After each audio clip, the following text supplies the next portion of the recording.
ሰላም አዶት በያላችሁበት እንደምን አላችሁ? በያላችሁበት የዓለም ዳርቻ ሁሉ ብዙ ሰላም እንዲሆንላችሁ እመኛለሁኝ። እንደ ተለመደው ተገናኝተናል። ዛሬም በተለያዩ ጉዳዮች ዙሪያ እንነጋገራለን። ሶሻል ሚዲያ ላይ የተለቀቁ የተለያዩ አወዛጋቢና አነጋጋሪ ጉዳዮችን እንመለከታለን። የተለያዩ ያዘጋጀውላችሁ ቪዲዮዎችም አሉ። ዛሬ ትኩረት የምናደርግባቸው ወሳኝ ጉዳዮች የመጀመሪያው የሰሞኑ ከአርቲስት ሰራዊት ፍቅሬ ጋር የተያዘው ወይም ከአዶናይና አርቲስት ሰራዊት ፍቅሬ ጋር የተያዘው ውዝግብ ነው።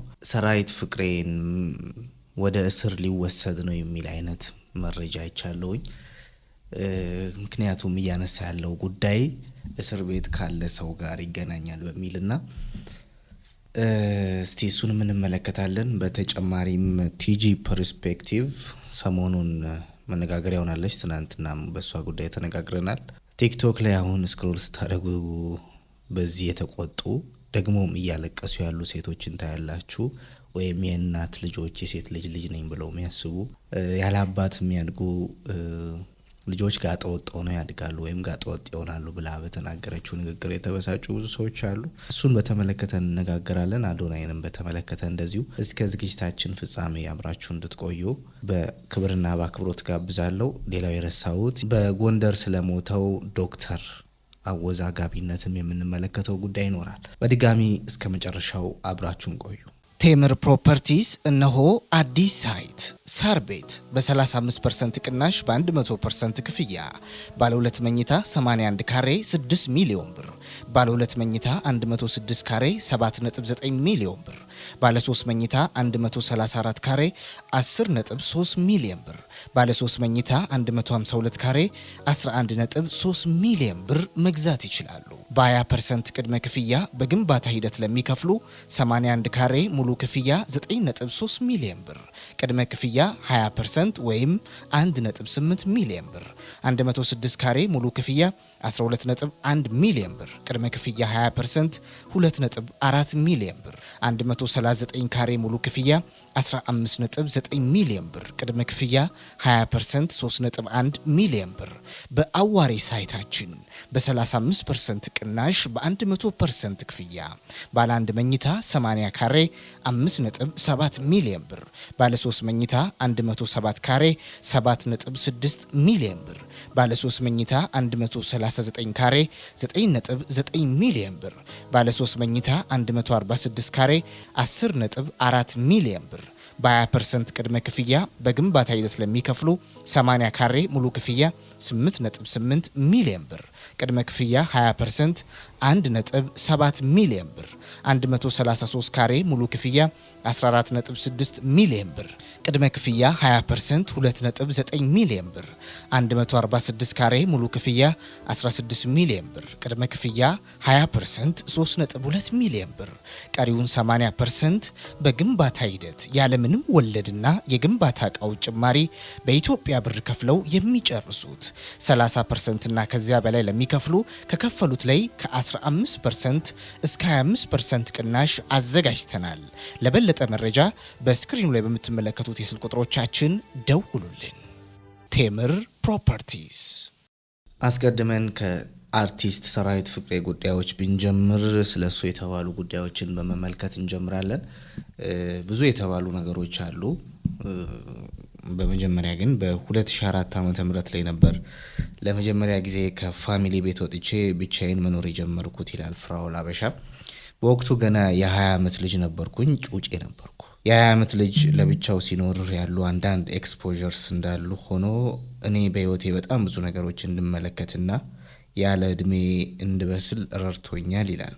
ልጅነቴን ያሳለፍኩት በእናትና አባቴ የተንጣለለ ቤት ውስጥ ቢሆንም የ12ኛ ክፍል ተማሪ ያለው እዚህ መግለጽ በማልፈልገው አንድ ምክንያት ከእናትና አባቴ ቤት ወጣውና ጎተራ ኮንዶሚኒየም ውስጥ ብቻዬን መኖር ጀመርኩኝ እና ጎተራ ኮንዶሚኒየም ብቻዬን በመኖርበት ወቅት በጣም ከብዙ አርቲስቶች፣ ታዋቂ ሰዎች ጋር የመግባባት እድል አግኝቼ ነበር። ከነዚህ መካከል ቴዲዮ፣ ተዋናይ እንግዳ ሰው ሀብቴ፣ የእግር ኳስ ተጫዋቹ አሸናፊ ግርማ፣ ታዋቂው የኦሮምኛ ሙዚቃ ሙዚቀኛ ንጉሱ ታምራት፣ ሚኪ ጎንደርኛ፣ አለም ሰገድ ተስፋዬ፣ ካሌብ አርአያ ስላሴ፣ ኮሜዲያን ደሚሴ ዋኖስ እና የመሳሰሉት ከአብዛኛዎቹ ጋር እንግባባ ነበር። ታዲያ ጎተራ ኮንዶሚኒየም እያለው በሳምንት 3 ወይም 4 ቀን የሰራዊት ፍቅሬ የሆነው አጎና ሲኒማ ግቢ እመጣ ነበር። ሲኒማ አዳራሽ ውስጥ ፊልም ለማየት፣ ጌም ዞን ውስጥ ፑል ለመጫወት፣ ኢንተርኔት ካፌም ስላለ እዛ ገብቼ ፊልሞችን ዳውንሎድ ለማድረግና አጎና ሲኒማ ግቢ እመጣ ነበር። ሰራዊትን የማቀው አጎና ሲኒማ ግቢ ውስጥ ነው። አጎና ሲኒማ የሱ ነው።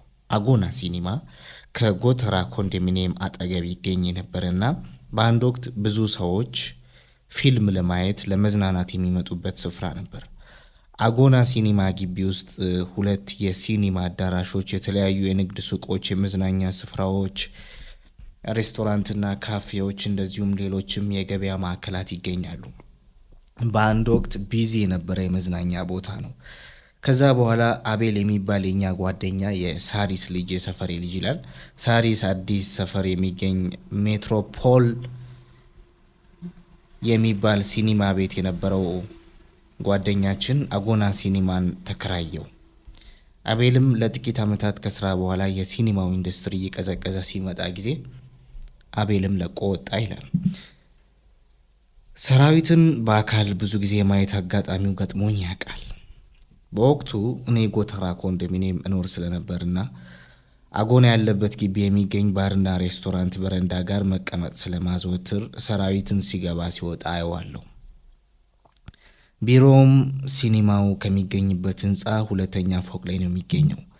ቢሮው ብዙ ጊዜ የተለያዩ አርቲስቶች ይመጣሉ። እዛ ግቢ አጎና ሲኒማ ያለበት ግቢ መጥቶ የማያውቅ አርቲስት የለም።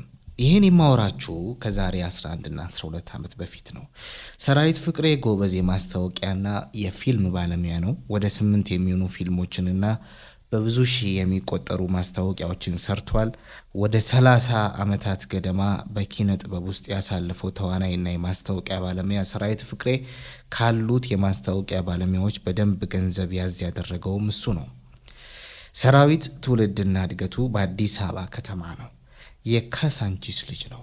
አርቲስት ሰራዊት ፍቅሬ የመዘጋጃ ቤት የሂሳብ ሹም ከነበሩት አባቱ ከአቶ ፍቅሬ ምህርካና ከእናቱ ከወይዘሮ በለጥሻቸው ማመጫ በ1957 ዓ.ም መስከረም 17 ቀን ተወለደ። የኪነ ጥበብ ዝንባሌው መታየት የጀመረው በትምህርት ቤት ቆይታ ወቅት ነበር። በተለይ በአማርኛ ክፍለ ጊዜ መምህራኑ መጽሐፍቶችን ይተርኩ፣ ተማሪዎችም እንዲተርኩ ይደረግ ነበር። ሰራዊት በ1977 ዓ.ም በደርግ ዘመን ብሔራዊ ውትድርና ከሄዱ ወጣቶች መካከልም አንዱ ነበር። በስልጠና ቆይታቸውም በየብርጌዱ የኪነ ጥበብ ቡድን ተቋቁሞ ነበርና የነ ሰራዊት ብርጌድ በቲያትርም በሙዚቃም ጥሩ ተሳትፎ ነበረው። ሌላው ደግሞ አርቲስት ሰራዊት ፍቅሬ በደንብ የታወቀው በአፍለኛው የቲያትር ቡድን ነው። አፍለኛው የቲያትር ቡድንን በ1984 ዓ.ም ሰራዊት ፍቅሬ፣ ሰለሞን አለሙ፣ ድርብ ወርቅ ሰይፉ፣ አዜብ ወርቁና ፍሬወት መለሰ በጋራ በመሆኑ ያቋቋሙት። ሰራዊት በፊልም ስራም የራሱን አሻራ አሳርፏል። ዳግማዊት፣ ሰማያዊ ፈረስ፣ ሰካራሙ፣ ፖስታ፣ ሂሮሺማ ይፈልጋልና ወርቅ በወርቅ እሱ በጽሁፍ በዳይሬክቲንግና በትወና የተሳተፈባቸው ስራዎቹ ናቸው። በማስታወቂያ ኢንዱስትሪውም መጀመሪያ በሰራዊትና ሙሉ ዓለም ፕሮሞሽን በኋላ ደግሞ በሰራዊት መልቲሚዲያ ሰው ልብ የገቡ በርካታ ማስታወቂያዎችን ሰርቷል። በዚህ ዘርፍም የራሱን መልክ ማሳረፍ ችሏል። ሰራዊት ፐርሰናል ባህሪ ወይም በግል ባህሪው እጅግ በጣም ትሁት ሀምብል ሰው ነው። ጉራ የሚባል ነገር ማያቅ ኢጎ የሌለበት ትሁት ሰው ነው። ከዛሬ 9 ዓመት በፊት በአንድ አጋጣሚ ቢሮ ገብቼ አናግሬው አውቃለሁ። እሱን የሚያውቁት ሰዎች በሙሉ የሚመሰክሩት ነገር ቢኖር እጅግ መልካም ሰው እንደሆነ ነው። በነገራችን ላይ ቁመቱ በጣም ረጅም ነው። ከ1 ሜትር ከ90 በላይ ነው። ዘናጭ ነው። ሰራዊት ጥንቅቅ ያለ ላይፍ ስታይል የሚኖር ሰው ነው። ከድሮ ጀምሮ እጅግ ቅንጡ መኪኖችን ነው የሚነዳው። ሂዝ ኢኮኖሚካሊ ቬሪ ስቴብል። እሱም እንዳለው ከዚህ በኋላ ለእንጀራ ሳይሆን ለሌጋሲ ነው የኪነ ጥበብ ስራን የሚሰራው። ምንም የጎደለው ነገር የለም። መኖሪያ ቤቱም እጅግ የተንጣለለ ሰፊ መኖሪያ ቤት ነው። he has a luxury lifestyle ይላል። ይህን ሀሳብ በዚህ ሰዓት መጽሐፍ ቲንክ የተፈለገው ሰራዊትን ለገንዘብና ለጥቅም በሚል ወርዶ ተገኘ ለሚለው ይመስለኛል። ለማንኛውም ይህንን ቪዲዮ እንመልከትና እንነጋገራለን። ሰራዊት ፍቅሬን ወደ እስር ቤት ለማስገባት እግረኛው ሚዲያ ሰራዊት ፍቅሬን ወደ እስር ቤት ለማስገባት እግረኛው ሚዲያ ይፈራገጣል። ሰራዊት ግን ብልጥ ነው። ሰራዊት ያው እንደምታውቁት አራዳ ነው። ኢትዮጵያ ውስጥ በጣም የሚገርመኝ ሰው እሱና ሳምሶን ማሞ ሸዋፈራው ደሳለኝ በአቋማቸው የጸኑ ከአቋማቸው ካሉት ፍንክች የማይሉ እንኳን ለሙቅ ለገንፎ ማልደነግጥ የሆነ ልብ ያላቸው ሰዎች 3 አቋም ያላቸው ሰዎች አሏችሁ እናንተ ኢትዮጵያኖች ማለት ነው።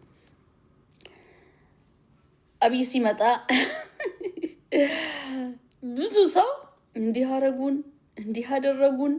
አደረጉን። እነማን ናቸው እንደዛ ያደረጉት? አብይም ነበረበት እኮ እዛ ላይ አባል መሆኑን እነሱ ረስተውታል። አብይ የኢህአዴግ አባል የኢህአዴግ እንትን አንድ ፓርቲ እንደሆነ ረስተውታል እነሱ። እንዲህ አደረጉን በቃ ማለት ብሶት አደባባይ አድርገውት ነበር አብይ ሲመጣ። ትዝ ይላችኋል? አርቲስቶች በአቋማቸው የጸኑና ፍንክች ያላሉት እነማን ናቸው? እነዚህ 3ቱ ሰራዊት እንዳልኳችሁ 2ቱ። ዛሬ እግረኛው ሚዲያ ላይ ቀርቦ ሰራዊት ኢንተርቪው ሲያደርግ ገረመኝ። ማለት ደረጃችሁ ራሳችሁ ናችሁ የምታውቁት። አንድ ሰው ደረጃውን ካወቀ አይ አትመጥነኝም፣ አይ ኖ አልመጣም። ተራ ዩቱበር ጠርቶ ኢንተርቪው ሊያደርገው ኖ አይሆንም። ምክንያቱም ይሄ ዩቱበር ለራሱ ትኩረት ነው የሚፈልገው፣ ቴንሽን ነው የሚፈልገው። በዚህ ሰዓት እንዴት አንድ ሰው እንዴት ታዋቂ እንትን አይደለም ዩቱበር፣ ተራ ዩቱበር ነው። ባይገርማችሁ መጀመሪያ እንደመጣ እግረኛው ሚዲያ ሙስሊም ጠሎችን ነበር የሚያቀርበው። በቃ ሙስሊምን የሚጠሉ ሰዎችን እነሱን ነበር የሚያቀርበው። ለምን? ቴንሽን ፍለጋ። ከዛ ሁሉም ሰው ንቆ ዝም አለው። ማለት በቃ ይሄ ሰው ሩጦ ሰርቶ መብላት አይችልም።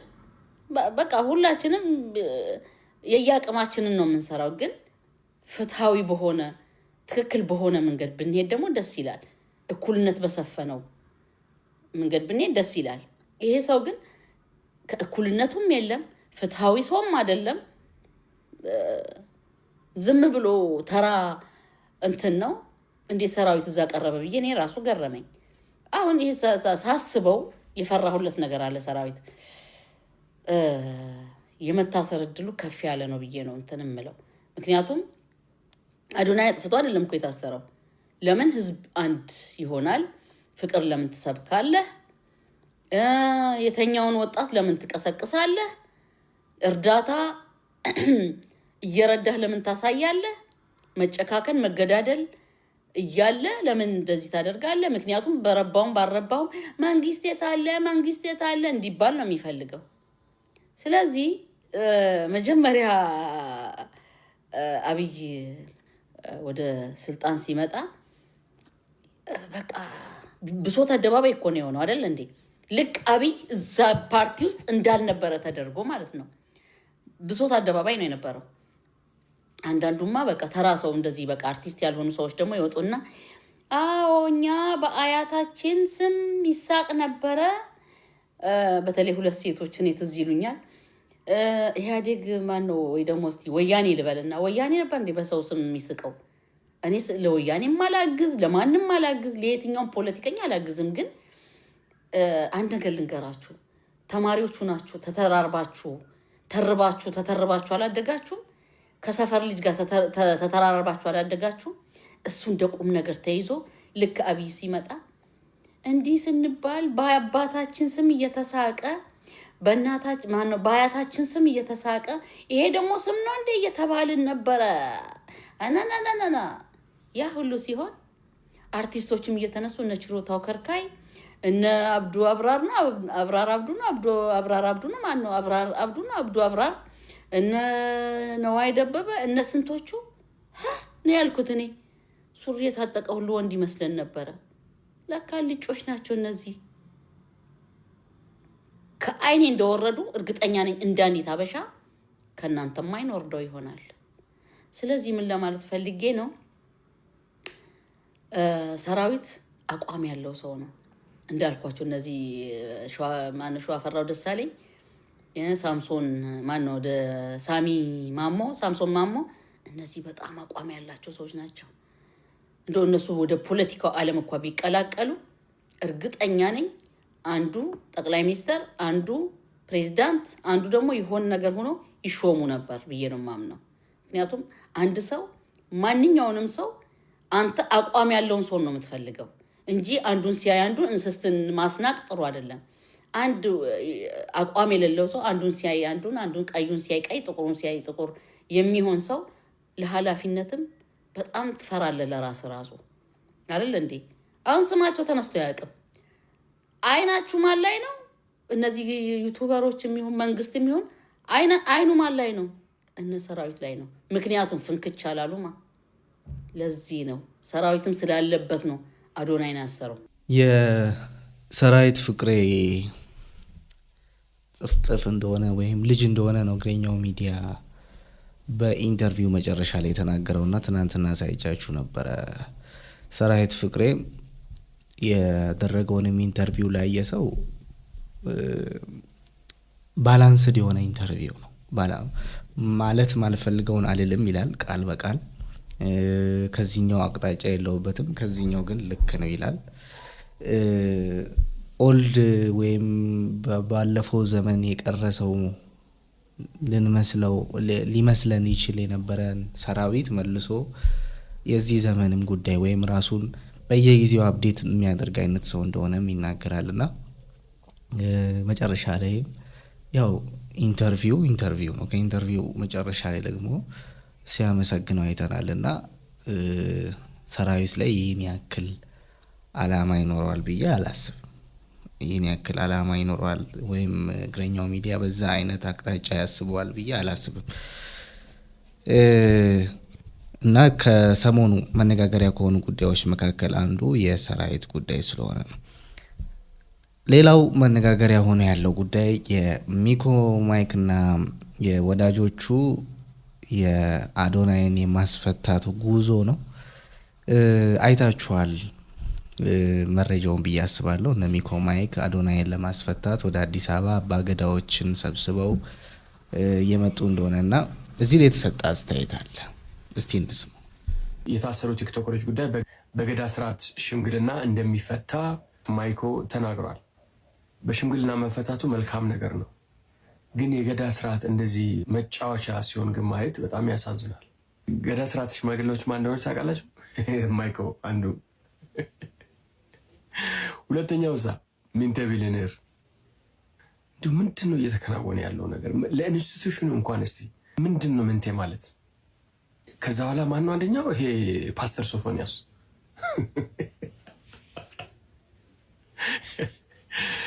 ፓስተር ሶፎንያስ እንግዲህ ፓስተርነቱ ያው ሻሻ ነው ታውቃላችሁ ቤት ስላስቸገረ ወንድሙ ይሁን ፓስተር ዳዊት ወይም ዳዊት ሞላልኝ ነው ለታናሽ ወንድሙ እንዳይረብሽ ብሎ የሰጠው ፒስተርና ነው እሱ አለ ማይኮ አለ ምንቴ አለ ቢሊየነሩ ከዛ በኋላ የኢትዮጵያ የሽምግልና ስርዓት የገዳ ስርዓት ይፈጸማል ማለት ነው ገዳዎች ሞቶ ከኢትዮጵያ ውስጥ ካለቁ መንግስት ራሱ መፍታት ይችላል የራሱ የሆነ የህግና ስርዓት አለው በዛ መሰረት መፍታት ነው አንዳንዶቹ በምክር በምናምን የሚመለሱ ልጆች እንደሆነ ያስታውቃል እናውቃቸዋለን ይፈታሉ ግን የማንም ውልንጭላ የገዳ ስርዓት ተወካይ ነኝ እያለ እንደዚህ ማፈዝ እስከ መድረስ በነገራችን ላይ ለኢትዮጵያ መንግስት ሸክም ከሆኑ አክቲቪስቶች አንዱ ይሄ ማይኮ ባለው ድፍን ህዝብ ጋር ሚሊዮን ህዝብ ጋር የሚጋጭ ቢያንስ የተወሰነ ግማሽ ህዝብ ጋር አትጣላ ሙሉ ህዝብ ሰደው የሚጋጭ ሰው ነው አሁን የገዳ ሽማግሌውን መጣለች የህወሓት ዘመን የተጀመረው ሽማግሌን የማጥፋት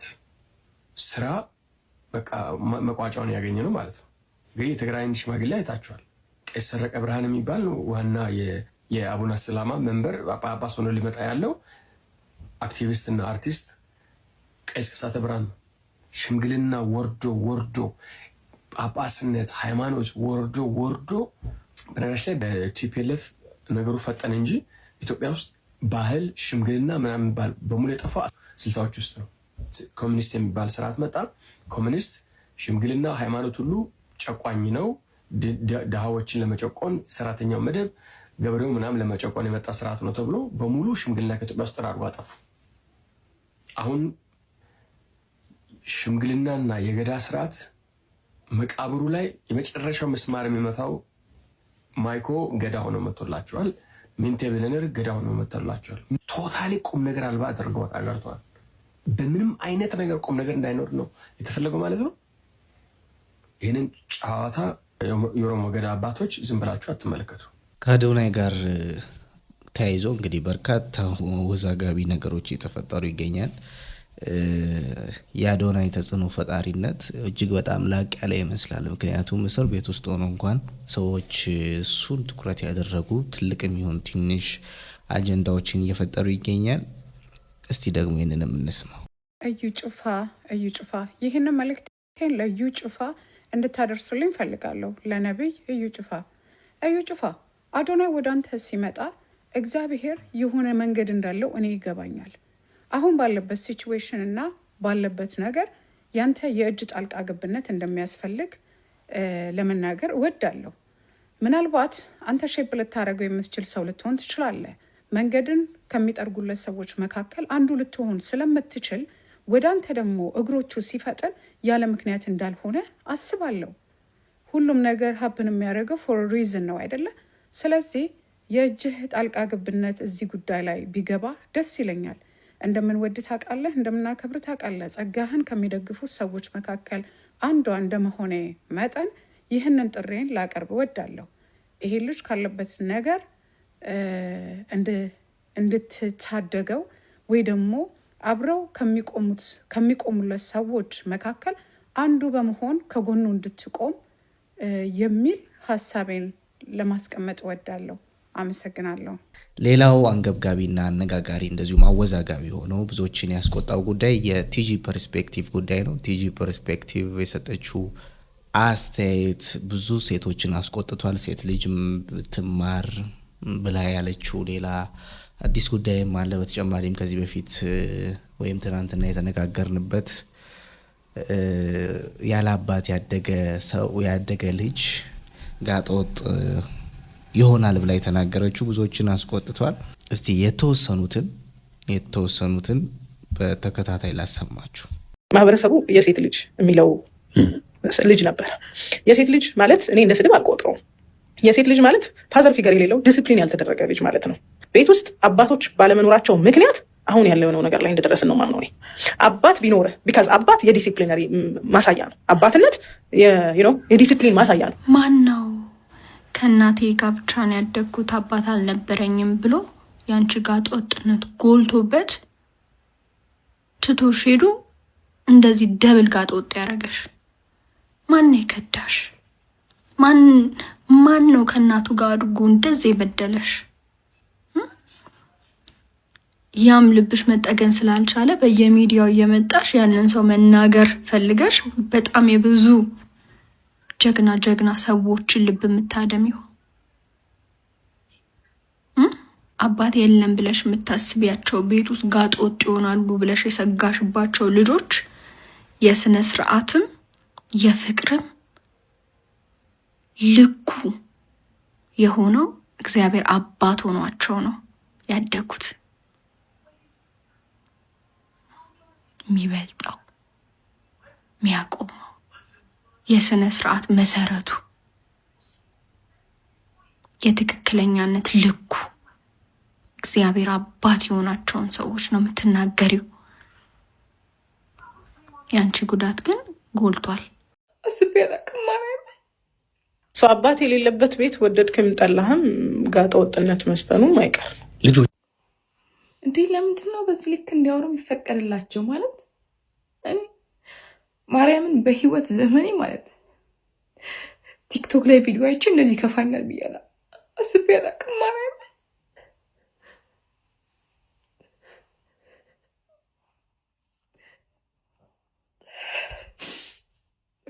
እኔ እናቴን መታ የሰደበቻት ነው የመሰለኝ። እግዚአብሔር እኔ እንደዚህ መሆን ፈልጌ አይደለም፣ ሀሳቡን ነው መግለጽ የፈለግኩት። ስሜቴ ስለተቀየረ ነው። የአንቺ እናት ፍቅር አልሰጠችም ይሆናል። የአንቺ እናት እናትነቱንም ፍቅር መስጠቱንም መቆጣቱንም አልቻለች ይሆናል። እናቴ ብለሽ አውሪ። ሲጀመር ማለት ነው ጥፋቱ ይውላችሁ አዋቂውንም አላዋቂውንም ሆይ ሆይ ሆይ ሆይ ስለምትሉ ነው። ገባችሁ አይደለም? እኔ እንዴ አንድ ልስማማበት የምችለው ነገር የአባት ፍቅር ላሰጠኝ ትችላለች፣ ጋጠ ወጥ ግን አይደለሁም። የአባት ፍቅር እናት ስለሆነች እናት ነች። የአባት ፍቅር አትሰጠኝም አይኑ እናት በእናትነቷ ግን የእናትነት ፍቅር መስጠት ትችላለች። ልጇ ጋጠ ወጥ እንዳይሆን አድርጋ ማሳደግ ትችላለች። ይኸውልሽ አምሶር ይህን ስል አንቺም ብለሽዋል። የእኔ እናት ብለሽ ገልጽሻል። ሙሉ ለሙሉ ሀሳቡን ማለት የነበረብሽ የእኔ እናት ጋጠወጥ አድርጋን ያሳደገችኝ። እናትሽ ፍቅርም ሰጥታ ጋጠወጥ እንዳትሆኝም ስርዓት ይዛ ካላሳደገችሽ አንቺ ባወራሽበት ትሆን ነው እያወራሁት ያለሁት።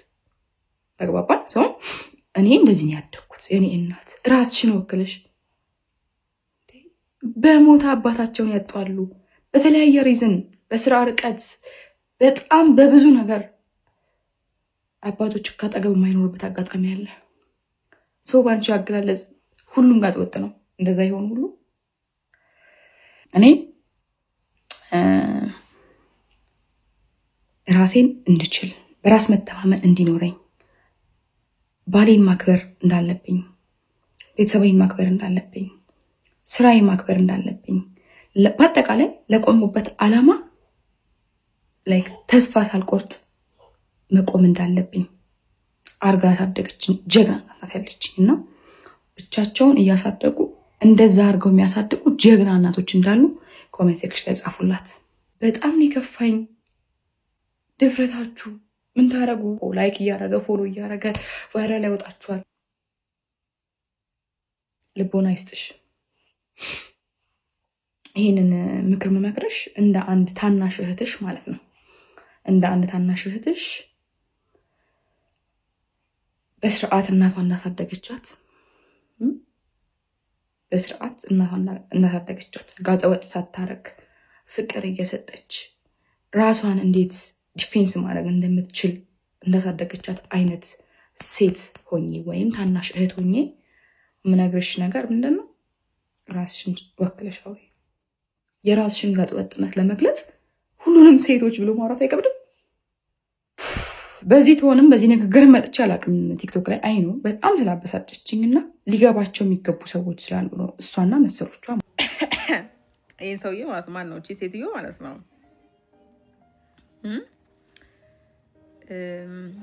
ቪዲዮ የቲክቶክ ቪዲዮ ስክሮል ሳደርግ ነው ሲመጣልኝ የነበረው እና አልሰማሁትም። በቃ የሆነ ሰሞን ላይ የተነሱት ኢሹዎች እንደዛ ተነስተው ምናምን መስሎኝ ድጋሚ ምናምን ብዬ ነበር። ከዛ ሰው ታግ ማድረግ ጀመረ። እኔ አየሁት። ከዛ ናቶሊ ታግ ማድረግ ብቻ ሳይሆን ይልኩልኛል ምናምን ነገርና ሴይ ሳምቲንግ አባውት ዲስ ምናምን ይሉኝ። ከዛ አየሁት ቪዲዮን ምናምን ነገርና በቃ የሆነ ቦታ ተቆርጦ የወጣ ነገር ነው ብዬ አሰብኩኝ። ደሆል እንትኑ እንደዚህ አይደለም ምናምን ነገር ብዬ አሰብኩኝ። ቆይ ከዛ አሁን ውስጤ እንደዚህ ያለ ነው ላወራ ግን አሁን ፌር ለመሆን እየሞከርኩ ሊሄድ ቲክቶክ ላይ ማነው ዩቲዩብ ላይ ሄጄ ከዩቲዩብ ሰምቼ ላውራ ወይስ እዚሁ ባወራችሁ ላውራ? ሙሉን ሳሰሚ ያወራሽ እንዳትሉ ብዬ የኔ ሸጎች እና ምን ላድርግ አሁን? ልስማው ያንን እግዚአብሔር እኔ አሁን ልስማው ጨርሼ ልስማው እኔ አሁን ያንን ሁላ ዩቲዩብ ሰምቼ ራሱ ሪፖርት አላረግም። እኔ ሁላ አንስከ ሰብስክራይብ ሳይብ አላረግም። እውነት አላረግም። እንደዛ ዩቲዩብ ሙሉ ዩቲዩብን ዲሊት ማድረግ አልችልም። እኔ አሁን ቲክቶክ ላጠፋ ምንም አልቀረኝም። ደግሞ አንዴ ስታዩት ከዛ አንዴ ጊዜ ሰታችሁ ካያችሁ በኋላ ስክሮል አድርጋችሁ ስታልፉ ተመሳሳይ ሁልጊዜ ይመጣላችኋል። አም ኪዩሪየስ እማ እንዴት ነው ያልታፈሽው እስካሁን አንቺ? ወይ ያው አሁንም ያው እስቲ ያው አሁንም እየተላከልኝ እማ እንዴት ነው ያላፈሱሽ አንቺ? ቆይሽ አሁን ያንን ሰምቼ ላውራ ወይስ እኔ ማውራት ፈልጊያለሁ እና አውሪ ዝም ብለሽ ብትሉኝ ደግሞ ነገሩኝ እስኪ። ትዕግስት ማለት ሴቶችን በማዋረድ ወንዶችን የጠቀመች የሚመስላት ሰው ናት። ዛሬ ግን ነጥብ ጥለሻል። ምክንያቱም አባቴ የሌለው ቤት ጋጠ ወጥ ነው ስትይ አባቴ የሌላቸው ብዙ ወንዶች ስላሉ ነጥብ ጥለሻል። ዛሬ ማንንም ሰው ማስደሰት አልቻልሽም። በመጀመሪያ ደረጃ ደግሞ እኮ ስሟን የሚያስቀኝ ትዕግስት ዋይዝ ነው ምናምን። ለማንኛውም ብዙዎቻችን በሲንግል ማም ነው ያደግነው ገባሽ? እና በጣም ጀግና የሚባሉ እናቶች እናታችንም አባታችንም ብለን ምንጠራቸው አባቶቻችን አሁን ለምሳሌ የኔ አባት ሳላውቀው ነው የሞተው። ኦልሞስት እኔ አላውቀውም ልጅ ሆኜ ነው ማለት ነው። ትልቋ እህቴ ብቻ ናት የምታውቀው። ስለዚህ በዛ እድሜያቸው ማግባት በሚችሉበት እድሜያቸው እናቴ አባቴ ሲሞት 34 ወር 33 ዓመቷ ነበር። ደግሞ ማግባት በሚችሉበት እድሜያቸው ልንገርሽ ወንድ ቢሆን አምሾር ምን ያህል ፐርሰንት እንደሆነ ባላውቅም ሚስት የሞተችበት ወንድ ያገባል። አናገባም ብለው ፍላጎቶቻቸውን ለኛ ብለው ገድበው እንጀራ አባት በልጆቻችን ላይ አይመጣም ብለው ጥርሳቸውን ነክሰው ብቻቸውን ምንም ነገር ሳይጓደልብን ምንም ነገር ሳናጣ ስነ ስርዓት የሚባለውን ነገር እያሳዩ እንደ አባትም እንደ እናትም እየተቆጡ መንገድ እያሳዩ ያሳደጉን በጣም ብዙ ጀግና እናትም አባትም የሆኑ ሴቶች እናቶች አሉ። እና ዛሬ ጋጥ ወጥ ብለሽ ተሰደቢ ልጆቹ ብቻ ሳይሆን ተሰደብሽው እናቶቻችንን እየሰደብሽው እናቴ እንዴት እንዳሳደገችኝ ያውቃለሁ። እንዴት ስትሪክት እናት እንደነበረች እንዴት ስቲል ዛሬ ድረስ እኔ ከመስመር እንዳላልፍባት የምታደርገውን ነገር ስቲል ደግሞ ዛሬ ለደረስኩበት ነገር ትላንትና ያስያዘችኝ መስመር ክፉና ደጉ ለይቼ እንዳውቅ መደረግ ያለበትን ነገር እና መደረግ የሌለበትን ነገር ለይቼ እንዳውቅ አንድ ሴት ልጅ እንዴት ነው ማደግ ያለባት የሚለውን እንዳውቅ ነገ ደግሞ እኔ ልጅ ስወልድ ልጆቼ እንዴት አድርጌ ማሳደግ እንዳለብኝ እንዳውቅ ያደረገችኝ እናቴ ናት። እና አንቺ ግን በጣም ጋጥ ወጥ ነሽ። መናገር አልፈለኩም ነበር ግን ልጆች እኛም ብቻ አይደለም የሰደብሽን እናቶቻችንን ያዋርድሽው እናቶቻችንን የሰደብሽው። ከዛም ቀጠልሽ ሴቶች አይማሩ አልሽ። እኔ የሚገርመኝ አንድ ቀን በህይወቴ ስማር ባል እያሰብኩ ተምሬ አላውቅም፣ ወንድ እያሰብኩ ተምሬ አላውቅም፣ እስቲልም አላስብም። መማረው ለራሴ ለማወቅ ራሴን ለመቀየር ለመለወጥ የምፈልገውን ነገር ለመስራት እንጂ ከወንድ ጋር ለመፎካከር አይደለም።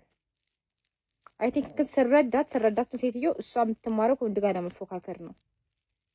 ስለዚህ ሁሉም ሰው ህይወቱ እንዳንቺ በወንድ ዙሪያ ያጠነጠነ ወንድም ብቻ እያሰበ ያደገ። እኔ ሳድግ ሲጀመር ስለ ወንድ አስቤ ሁላ አላደኩም። ስማር ስለ ወንድ አስቤ ሁላ አልተማርኩም። ስለ ራሴ ህይወት ነው የተማርኩት። ሰው እኔ እንደውም ትምህርት ሚኒስቴር እኮ ማሰር ያለበት እችን ሴትዮ ነው። ስንት ሴቶች ገጠር ላይ ትምህርት ቤት መሄድ እንደማይችሉ በጊዜ እንደሚያገቡ ይህንን ሁላ ሲስተም እየተቃወምን እየመጣን ትምህርት መማር አለባቸው ሴቶች መውጣት አለባቸው ያለን ዛሬ አንቺ ወጥተሽ አፍሽን እንድትከፍች ያደረገሽ ሁላ ትምህርት ነው። ዛሬ ማይክ የሰጠሽ ሁላ ላንቺ ትምህርት ነው። እንደፈለግሽ እንድትጀነፊብን ያደረገሽ ትምህርት ነው ካልሽ ስለተማርሽ ነው የመጣሽው። ወደፊት ስላወቅሽ ነው ወደፊት የመጣሽው። ግን ያንቺ እውቀት ግን እውቀት አይደለም። አንቺ አልተማርሽም። የተማረ ሰው ትምህርትን አይጸየፍም። ምናልባት ትዳር ከሌላት አግብታችሁ ገላግሉልና ካናታችሁን ትረድች ሴት አባት የሌለበት ቤት ወደድክም ጠላህም ጋጣ ወጥ ይኖራል አለች። የኛ አባታውን ቤት ውስጥ ነው ያለው፣ ግን የለም በስራ ነገሩ የለም አባቴና ምንድነው እኛውን ጋጣ ወጥ ነው ጋጣ ውጥጥ ነው የምንባለው። በእናትሽ ንገርኝ ለዚህ ሴት ያድሱልኝ መድኃኒዓለምን እኔ ጋጣ ወጥ ነኝ ጋጣ ውጥጥ የሚባል የትኛው ሌቭል ላይ ነኝ እሷን ለመጠየቅ ነው ማለት አባት የሌለበት ምን ይሰራል ቁጭ ብሎ ምንም አይሰራ ልጆችን የት ወጣችሁ የት ገባችሁ ካላለ እኮ ሁለት ሴት ነው የሚባለው። አሁን እኛ እሺ ምንድነው የምንባለው? አሁን እኛ አባት እኔ መኖሩን ራሱ እዚህ መጥቼ ነው ህይወት እንትና ስባል ነው አባት እንዳለኝ ራሱ ማቀውና በእናትሽ ንገሪ። ይሄን ቪዲዮ ስለመድኃኒዓለም ያቺ ጋጣ ወጥ ያለችው ሴትዮ ጋር ድረሱልኝ ማለት እኔ አሁን ጋጣ ወጥ ነኝ ጋጣ ወጥ ብልጥጣልሽብን እላችሁ ላይ ብትጥጥጥ ነው ያልሽ አንቺ ሴትዮ። እኛ እናት አባት ባይኖርም እኮ ጎረቤት እኮ እንደ አባቱ ነው አኮላሽቶ እኮ ነው የሚያሳድግ። እንደውም ከሌሎቹ እኮ ለየት ነው ምን 6 አባት ነው። ሴቶች እያልሽ አታውሪልን፣ አንፈልግም፣ እናመሰግናለን። እኔ ማስተርስ ተምሬያቸዋለሁ፣ አሮጋንስ ነው ያደርገኛል። የስ አንቺን አድርጎሽ ሊሆን ይችላል። እኔ 2 ማስተርስ ተምሬያለሁ። እኔ ውድ እዚህ ቪዲዮ ላይ ስሜታዊ የሆነ አስተያየት ላለመስጠት አድሬበት ተረጋግቼበት ምናምን ነው እያወራችኋል። በፈርስት ፕሌስ ይሄ መማር እና የሴት ልጅን መማር ከአሮጋንሲ ጋር የምታገናኘው ነገር አይ ዶንት ኖ አይ ቲንክ ሞስትሊ ስለራስሽ ህይወት መሰለኝ የምታወሪው እና አንቺ ህይወት ላይ የሆነውን ነገር ሴቶች እያልሽ ጀነራላይዝ ባታደርጊው ደስ ይለኛል። ማስተርስ ተምሬያቸዋለሁ አሮጋንስ ነው ያደረገኛል። የስ አንቺን አድርጎሽ ሊሆን ይችላል። እኔ 2 ማስተርስ ተምሬያለሁ። እኔ ውድ ግን መማሬን ራሱ ልክ በእንደዚህ አይነት ሲቹዌሽኖች እንዳንቺ አይነት ሰዎች ወጥተው እንደዚህ ሲሉ ነው ትዝ የሚለኝ። ትዝ ብሎኝ ራሱ አያውቅም።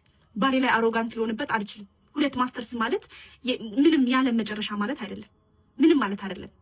ይህ የእውቀት መጨረሻ እንደሆነ አድርገሽ ነው ያስቀመጥሽው። በጣም ሼምፉል ማለት ስቲል ስለ እኔ የተማርኩት እኔ ቤተሰቦቼ እንድማር ያደረጉኝ ጠንካራ እንድሆን፣ ኢንዲፔንደንት እንድሆን፣ ኮንፊደንስ ያለኝ ሰው እንድሆን ነው ኤቭሪዴይ እየነገሩኝ ያሳደጉኝ ማለት ነው እንጂ ከባልሽ እንድትበልጪ ከባልሽ እንዳትረገጪ ምናምን ተብዬ አላውቅም። አብዛኞቻችን እንደዛ አልተባለም። እኔ አይ ቲንክ የራስሽን ቤት ታሪክ ብቻ ነው አሁን ለሁላችንም ሪፕሬዘንት እያደረግሽልን ያለሽው እና ሴቶች እያልሽ አታውሪልን፣ አንፈልግም፣ እናመሰግናለን። አሁን እኔ ተምሬ እንደዚህ ሆንኩ፣ እኔ እንደዚህ ሆኜ ይሄ ነገር ለእኔ አልሆነኝም ብለሽ አውሪ የፈለግሽውን ነገር፣ ምክንያቱም ፐርሰናል ላይፍ ኤክስፒሪንስሽ ስለሆነ እንጂ ለማንም ሴት ወክለሽ አትናገሪ ፕሊዝ። እኔ ደህና ሰላም ከርበን ነበር ደግሞ እኔ አልቻልኩም። በቃ እኔ ምን ትላላችሁ ጋይስ? ሴት ልጅ ኦልሞስት መጻፍና ማንበብ ከቻለች ይበቃል ነው እያልሽ ያለሽው። መጻፍና ማለት ሶ አት ዘ ኤንድ ኦፍ ዘ ዴይ ምንድን ነው ጎልሽ ምንድን ነው? በቃ ስቲል ወደ ድሮ ሰዓት እንድንመለስ፣ ሴቶች ቤት እንዲቀመጡ፣ ተጨቋኞች እንዲሆኑ፣ አቢዩዝ የተደረጉ ቤት ውስጥ እንዲውሉ፣ የራሳቸው ፋይናንሻል አቅም እንዳይኖራቸው። እንግዲህ መጻፍና ማንበብ ላይ ካቆመች እንግዲህ አሁን ማን ነው በመጻፍና ማንበብ ስራ የሚያገኘው? ምን እንዲሆኑ ነው አሁን አላማሽ? ጀነራሊ ሴቶች ምን እንዲሆኑ ነው? እንደ ድሮ እየተረገጡ ከኩሽና ሳይወጡ ልጅ በልጅ ላይ እየተወለደ ምናምን እንዲኖር ነው? አልገባኝም። እኔ እቺ ልጅ ምን እንደማረጋት እኔ አንዳንዴ በእውነት በጣም በኮንፊደንስ ነው የምትናገሪው። በኮንፊደንስ በጣም ደባሪ ነገር ነው የምታወሪው። በጣም ብዙ ጊዜ ያየሁሽ እኔ እውነት ታግሼሽ ነው እንጂ አንድን ሰው ስም አንስቶ ማውራት አልደግፍም። ግን አሁን የተናገርሽው ነገር ላይ መታገስ የምችለው አይደለም። አሁን ኦልሬዲ የተበላሸ ሶሳይቲ ውስጥ ነው ያለ ነው። ጭራሽ ትጨምሪያለሽ መተሻ አንቺ እዚህ ጋር ደግሞ ሌሎቹ ይገነባሉ፣ አንቺ የመጣች ታፈርሻለሽ። አሁን ይሄ እውነት ለመናገር ሴቶች ወንዶች የሚያስብል ነገር አለ። አንድ ሰው እየተማረ ሲመጣ ትዕቢተኛ እየሆነ ከመጣ ሴት በመሆኑ ወይ ወንድ በመሆኑ እኔ እንጃ ሴቶች ውስጥ የሚመነጭ የተለየ ሆርሞን አለ እንደዛ የሚያደርግ አለ። ሌላው እየተማሩ ሲመጡ ትዕቢተኛ የሚያደርግ ወይ እሱ ወንዶች ገማል። ይሄ እኮ የፐርሶናሊቲ ጉዳይ ነው። ራስ ላይ የመስራት ያለ መስራት ወይ አስተዳደግ ወይም ደግሞ ሁላችንም እድሜያችን ሲደርስ መርጠን እንደዚህ አይነት ሰው መሆን አለብኝ ብለን መርጠን የምንሆነው ወይም ማንሆነው ጉዳይ ነው እንጂ ሴት ከመሆን ጋር የሚገናኝም አይደለም። በዚህ ደረጃ ሴቶችን ዝቅ አድርገሽ ማሰብ፣ ራስሽን ዝቅ አድርገሽ ማሰብ አለብሽ ብዬ አላስብ። ይሄ ኦልሬዲ ላለው ለተበላሸው ነገር ኢንፑት ነው እየሰጠሽ ያለሽ። ለምትናገሪው ነገር ኃላፊነት መውሰድ ሊሰማሽ ይገባል። እውነት ይሄ ህብረተሰብ እንኳን እንደዚህ ብለሹ ሴት ልጅ እኮ ከኪችን መውጣት የለባትም ብሎ የሚያስብ እናቱ እንጨት ለቅማ የቀን ስራ ሰርታ ብር ሰርታ አምጥታ እያበላች አሳድገው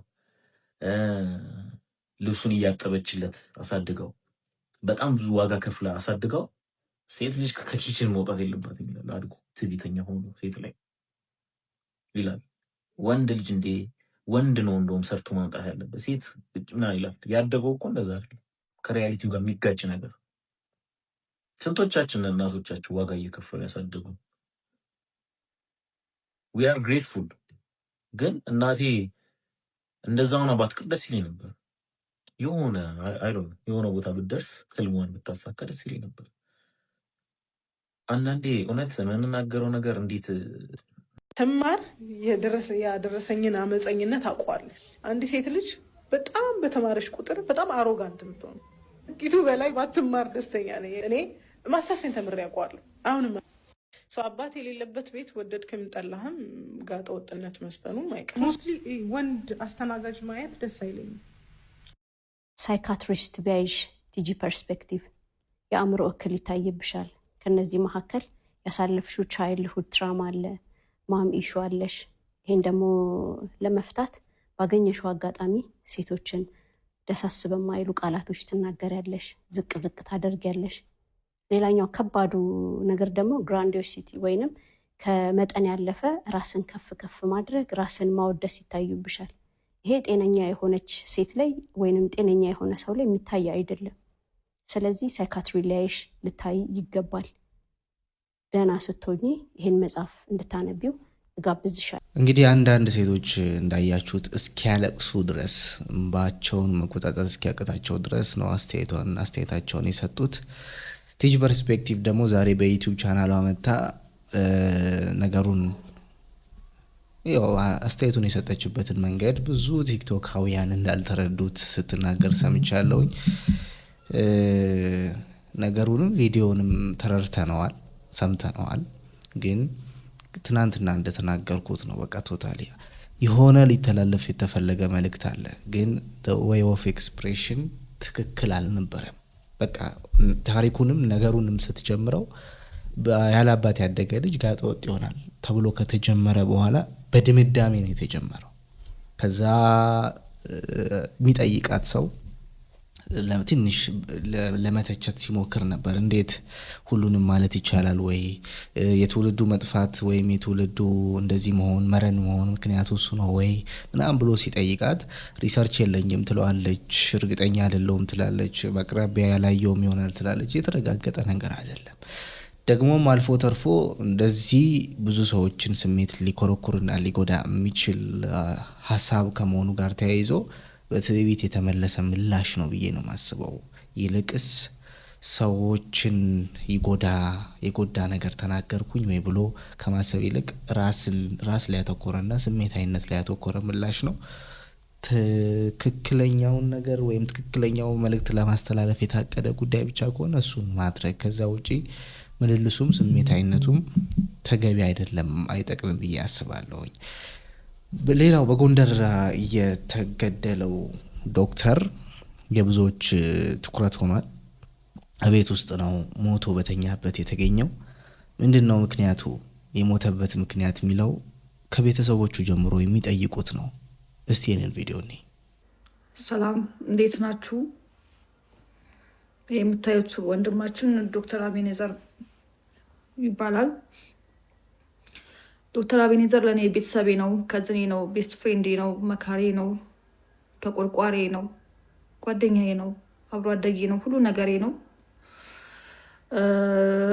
ሪጃ ስለሱ በእንደዚህ አይነት መልኩ ቪዲዮ ሰራለሁ ብዬ እሱ እንደዚህ ሆነ እንደዚህ አይነት ቪዲዮ ሰራለሁ ብዬ አስቤ አላቅም በህይወቴ። በጣም የሚያሳዝን ነገር ነው የተፈጠረው።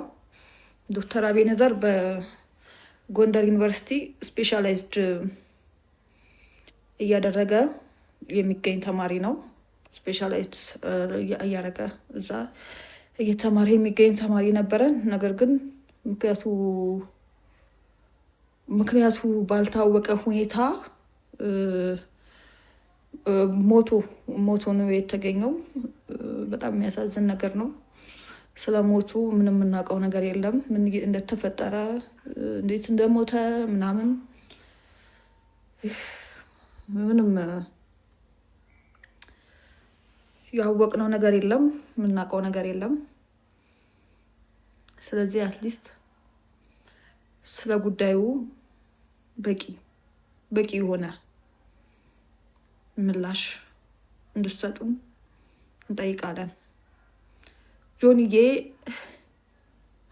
እኔ አሁን ላይ ምንም ነገር መናገር አልፈልግም። ነፍስ በሰላም ትረፍ። ግን አትሊስት ምን እንደሆነ እንኳን ማወቅ እንፈልጋለን። በተኛበት ነው ሞቶ የተገኘው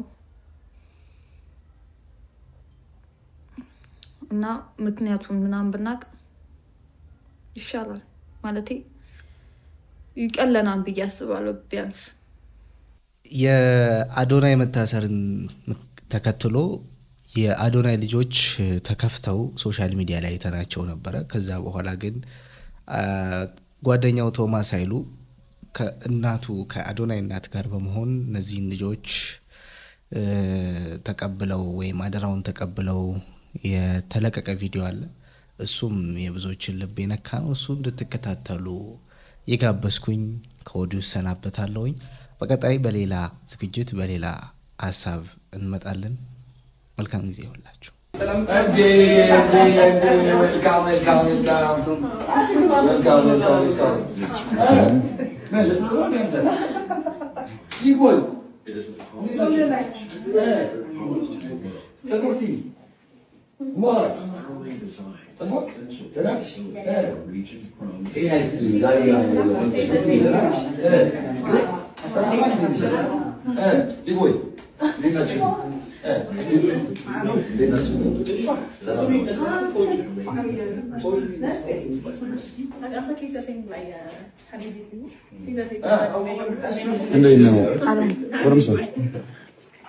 እንዴት ነህ አንበሳ? ዋቲ ምን ነው ቆያችሁ?